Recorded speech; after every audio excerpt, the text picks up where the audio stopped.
Hai, ini aku. Gimana kabar teman-teman? Aku harap kalian sehat dan baik-baik aja ya.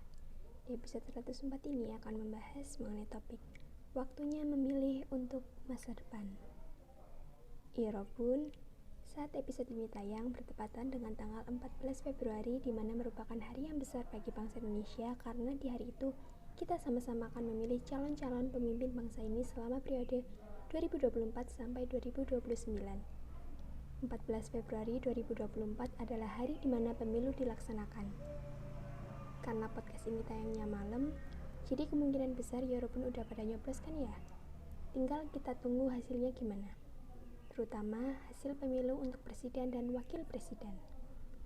Kira-kira siapa ya yang akan terpilih di antara ketiga paslon?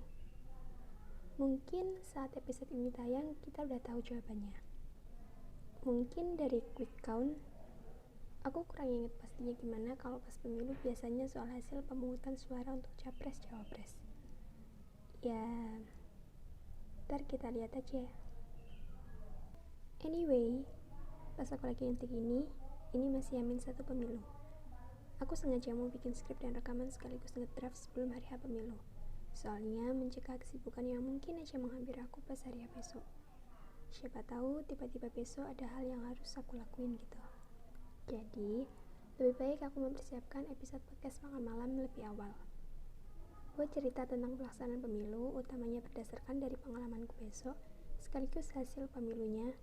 Maybe di next episode bakal aku bahas ya. Oh ya, karena Yorobun udah nyoblos pas lagi dengerin ini, aku mau nanya, gimana perasaannya akhirnya sampai di momen ini? Setelah banyaknya huru-hara yang terjadi selama masa pemilu ini, dari awal pencalonan capres-cawapres sampai menjelang hari H pemilu, masih ada film yang tiba-tiba tayang dan nimbulin pro kontra bagi banyak orang, padahal lagi masa tenang. Gimana rasanya Yorobun? Melegakan karena akhirnya tiba waktunya untuk memilih dan sekarang kita cuma tinggal nunggu hasil finalnya aja. Seneng gak akhirnya Yorobun bisa memilih capres-cawapres yang Yorobun mau? Ngomong-ngomong, Yorobun beneran milih capres-cawapres sesuai pilihan hati Yorobun sendiri kan? Semoga aja ya. Kalau aku, ya, of course, aku akan dan pasti memilih capres-cawapres yang sesuai dengan pilihan hatiku. Aku mau sedikit cerita ya Yorobun. Dari ketika capres-cawapres yang ada, sejak akhir tahun kemarin, nggak tahu gimana, intinya aku punya feeling yang baik ke salah satu paslon. Nggak tahu kenapa, ngelihat capres-cawapres ini tuh menurutku positif vibes, terus tulus, dan terlihat semeyakinkan itu buat jadi presiden dan wakil presiden terbaik untuk memimpin Indonesia minimal selama 5 tahun ke depan. Terus setelah aku ngelihat lika-liku yang terjadi selama masa pemilu ini, itu bikin aku jadi makin yakin buat memilih paslon tersebut. Aku percaya sama feelingku. Ditambah fakta-fakta yang aku tahu akhir-akhir ini, aku jadi makin percaya dan mau menuruti feelingku. Insya Allah, beliau adalah sosok yang terbaik dari yang terbaik untuk memimpin negara ini. Aku berharap paslon pilihanku yang menjadi pemenangnya di pemilu 2024 ini.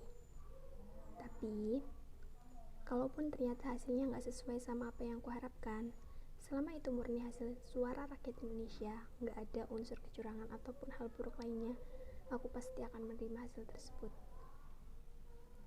Siapapun yang terpilih menjadi presiden dan wakil presiden Republik Indonesia periode 2024 sampai 2029 mendatang, insya Allah mereka lah yang terbaik menurut Tuhan. Semoga kita semua rakyat Indonesia, baik yang mendukung maupun yang tidak mendukung paslon tersebut, akan tetap menghargai hasil pemilu yang ada dan kita bisa menerimanya dengan hati yang ikhlas. Pokoknya, semoga setelah pemilu ini, kita tetap punya hubungan yang baik satu sama lain ya. Jangan ribut, jangan sampai terpecah belah. Pilihan boleh beda, tapi kita tetap satu Indonesia. Udah cukup perdebatan selama masa pemilu ini. Saatnya kita rayakan dengan bahagia hasil pemilu nanti. Gak semua keinginan kita bisa terwujud. Gak semua yang kita mau bisa kita dapat. Tapi kita harus berusaha mensyukuri apa yang ada. Percaya, Tuhan Maha mengetahui apa yang terbaik untuk kita semua. Kalau emang paslon tersebut yang ditakdirkan oleh Tuhan untuk menjadi pemimpin negara Indonesia, ya berarti memang itu yang terbaik. Ya udah, segitu dulu ya. Jangan lupa makan malam.